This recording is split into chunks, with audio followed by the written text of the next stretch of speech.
Hi everyone, Shabbat Shalom. Thank you. Glad you can come and join us for another of our Torah study sessions. Time to put on a kippah. We're all having good time staying at home. I think I'm gonna wear. I don't know if I've worn this one for you guys yet. It's blue. It's got the Jerusalem kind of sideline, skyline. All right. My hair is starting to get really out of hand. It's going to be a problem in a couple of weeks. I can feel it. All right. So, again, before we study, whatever. So, again, before we do our studying, we're going to say the blessing over reading the Torah. Baruch atah Adonai Eloheinu melech haolam asher kidshanu b'mitzvotav v'tzivanu la'asok b'divrei Torah. Blessed are you, Adonai, sovereign of the universe, who hallows us all with mitzvot, commanding us to engage with words of Torah. Super. Okay, so this week's Torah portion is called Acharei Mot. I think I'm pronouncing that right. In Hebrew, it means after death, and it takes place because it's a story that takes place right after when Aaron has four sons. Two of them die, and the story takes place right after that.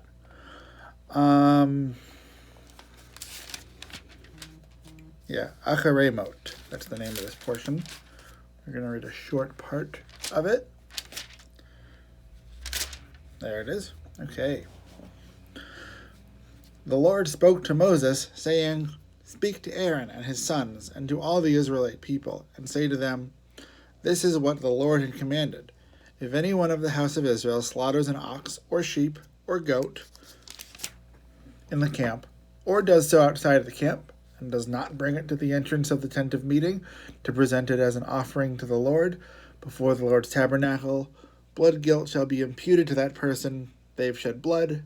That person shall be cut off from their people." That's it. That's all we're going to read. Sounds really intense. But that's just because nowadays we don't really do sacrifices for our religion. But back then, the idea was if you had an animal, and, we've read in the other weeks that they had animal sacrifices. Obviously, you have to kill the animal. But it actually goes a little further than that, where anytime someone kills the animal, you're supposed to make that a sacrifice to God. And so if you don't do that, the interpretation is that you're being greedy or selfish, or you're not thinking about the rest of the community. And so if you don't, if you're not following the right steps, you have to follow through. That's the word I'm looking for. There are these steps that everyone's expected of them, and if you don't follow through, then you're not going to get the result that you need. And in this particular case, exiled from the community. We don't really do that anymore. But I think following through is certainly something we can all relate to, in terms of we can start something and not always finish it. Like maybe you wake up in the morning and you want to eat a bunch of fruit during the day and, eat healthy. And then by noon you figure, whatever. I've had some grapes this morning. I'm not going to do the whole thing. Or you really want to read a book and you start reading it. Maybe it isn't as interesting as you thought, or a TV show or a movie. Following through is something that I think is an important skill to have. It certainly takes the word's called grit, to kind of press through things even when it isn't exactly what you want. We all want to have healthy bodies so we can do the things that we want, even if eating fruits and vegetables is a little difficult, but you kind of got to keep your goal in mind, and that'll help motivate you. Or you really want to talk with your friends about this movie, about this show that they've all gotten into, so you have to kind of buckle down and actually watch it and do it. But I think the culture of following through can become problematic because there are times when bailing is kind of the right choice. Maybe you're reading a book and it's just not very interesting to you.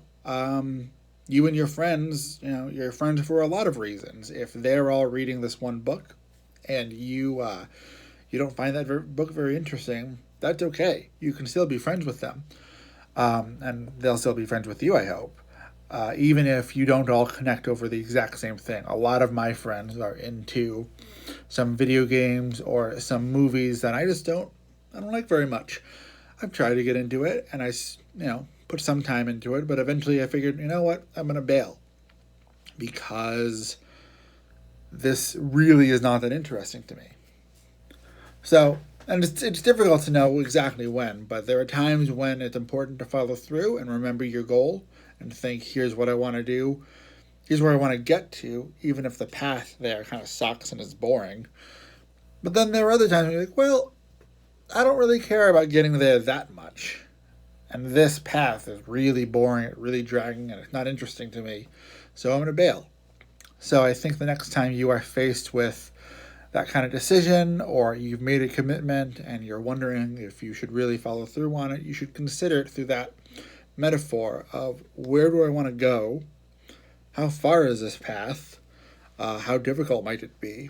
And is it going to be worth it? Because if your friends want you to read, I don't know, the whole Hebrew Testament, this is a lot.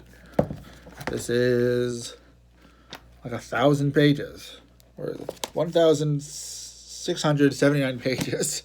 So if that's what they're all reading, that's a lot to read. That's a lot to get through. If they're watching a 10-season TV show, that's a lot.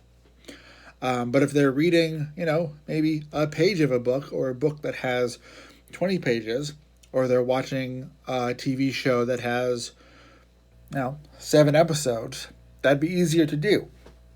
So I think that's the way to keep in mind, especially now when we have so much time and it can be easy to do things that don't actually feel fulfilling. We've talked about this before.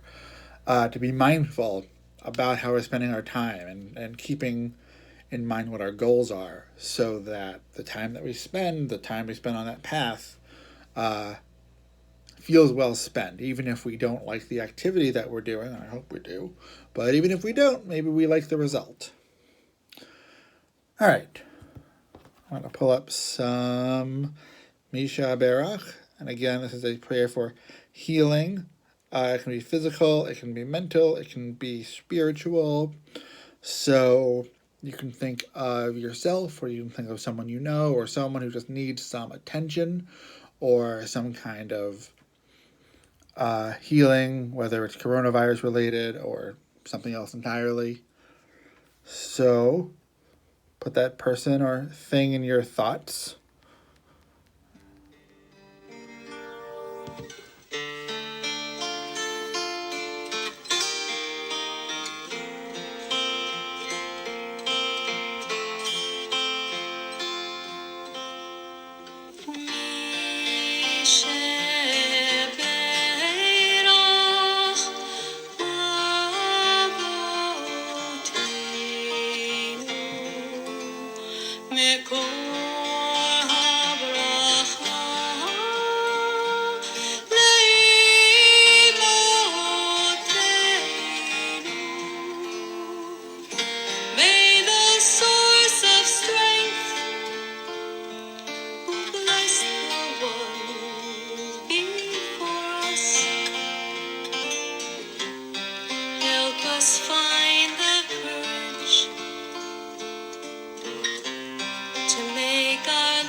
right. So, thank you all for joining me again.